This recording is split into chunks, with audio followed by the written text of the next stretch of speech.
I just want to briefly apologize to you fellow Chibits for Roka, World Trigger, and Boku no Hero reviews being very late today. As I said in my comments and quick summary for my Charlotte review, I said all the reviews today would be a little bit late, but some of you most likely don't watch Charlotte, so you probably were unaware of that comment I made. So, very sorry for Roka and all that being a little bit delayed. You know normally this does not happen, but events happened where I had to run to the store. So, anyways, let's talk about Roka. Let's dive into this, and then I gotta start my World Trigger review, and then get into that Boku no Hero Academia. So, Roka, first things to top off today.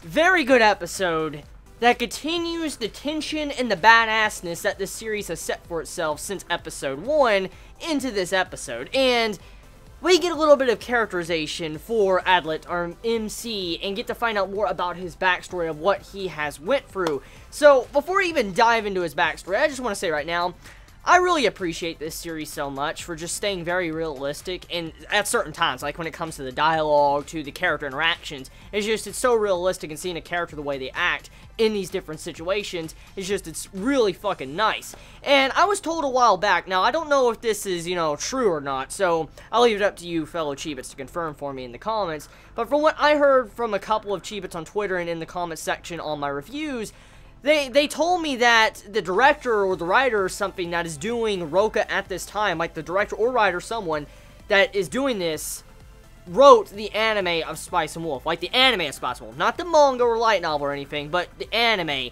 And I love the Spice and Wolf anime. Fucking brilliant. It was really brilliant with its interactions. And if that is true, if it's the same director and scriptwriter on this, that's pretty fucking great. Like, I'm fucking happy to see that, just to see how the director or scriptwriter of Spice and Wolf is still kicking and doing great content, like, for instance, Roka. Now, besides the director and scriptwriter stuff of this episode, I just want to say right now, the backstory, it gives us some information, finally, to Adlet and why he wants to be the strongest man in the world, and why he considers himself the strongest man in the world. So, apparently something happened in the past. Like, we don't get the full closure on his past, like we don't get everything, but from what I can piece together from many anime I have seen, and judging by the way it was done in this episode, I'm going to assume that our MC lost everybody. Like, he lost his family, he lost his friends, he lost his friend that was wanting to be strong and be a defender of the village. I think he lost everybody. Everybody he cared about, he lost. And it caused him to where he wanted to be stronger for he can be able to fight against fiends and take down the demon god. And in the act of wanting to become stronger, he learns a life lesson from this old man, which is not really clarified officially who this old man is. I'm guessing he's some form of top official. Like, he's not a saint. From what I was told from Chibits, only women can be saints, so I wonder who the fuck that dude is. But, past that, okay? I come to find out that this old man gives a life lesson and tells him that you're truly strong if you're able to smile when you have despair. Like, for instance, if you're in a situation where you can have nothing but despair, like it's a situation to where you shouldn't be laughing or smiling, that is when you know you're truly strong, if you're able to smile at that time. Personally, if I saw something like that, I would just say you're fucking twisted. Like, you're a twisted individual that has a sick personality to be able to smile at despair. But besides that, okay, besides my viewpoint on it, the aspect of him smiling, which we have seen Adlet smile a lot throughout this series since episode 1, he smiles all the fucking time, it's so crazy how that was actually a part of his character to where it was one of the main reasons why he considers himself strong, because he can smile on any adversary that faces him. Any issue or dilemma he has come across him, he will always smile towards that. And that was some really good characterization he got this week when it came to this episode of Roka and the Six Braves.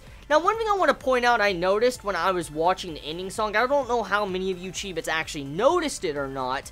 Maybe I am having a brain derp and I mislooked at it and I can't count right, but I was watching the ending song because the ending song looked really good, because it was a different type of ending song. It had Fremi in the ending, and it looked really awesome. I liked the visuals on it. It's fucking great. And, I mean, Fremi is quickly becoming best girl of the series. She definitely is. I mean, half fiend, human, just fucking amazing. But besides that, I was watching the ending song, and because, like I said, it was new, and at the ending song, like right at the end of the song, I don't know if it's been there for multiple episodes or not. I might have missed it. But if you watch till the end of this episode, at the ending song, you will see petals fly into the sky. And if you look at the individual petals and count them, there's 7 petals. Maybe I'm miscounting and I'm fucking derping. I mean, it is tired. It's like 10 o'clock when I'm recording this. But go see for yourself, because if I'm correct, there's 7 petals. And, I mean, this is Roka in the 6 Braves, and, I mean, 7 petals, it's fucking weird. I mean, maybe it's representing that there is 7 Braves instead of, you know, 6 Braves this time around, or something else, but I still think someone is, you know, working for the Demon God, because there's something very shady going on in these past couple episodes, especially with what's going on right now with this episode. But we'll see. So, personally, tell me your thoughts in the comments below. How do you all feel about this week's episode of Roka? Did you enjoy it? Did you hate it? How do you feel about it? You all have a wonderful day or night wherever you live. Please be safe. Chibi out.